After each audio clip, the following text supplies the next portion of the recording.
बोंबले अरे भाऊने दुसऱ्या पक्षात प्रवेश केला. अरे जाऊ दे की मग त्याला काय होते पार्ट्या राजकारणात तो आता गेला ना, कुणी कोणत्या पक्षात जाते. मी ह्यावेळेस मतदानच करणार नाही. अरे जाऊ दे की तेव्हा पैसे घ्यायचं आणि मतदान करून व्हायचं मोकळे. अरे एवढा लाचार झाला का तू पैसे घेऊन मतदान करायला? अरे ती 12 महिने पैसे खात्यात, आपण एकदा खाल्ले काय मेलो काय?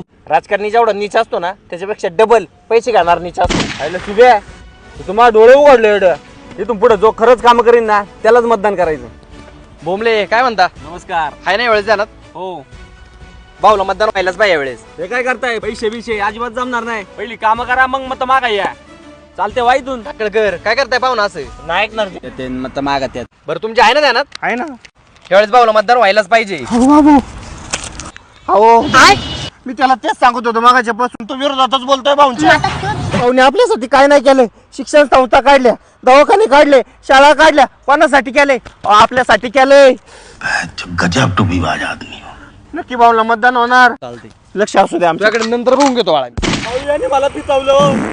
तुमच्यासारखे मतदार आहे ना म्हणून तर भाऊ निवडून लक्ष येतात. असू. चला येऊ का? हा चालते की बर भाऊ का सरकार. मला पण गेला पैसे वाटायला. खेळ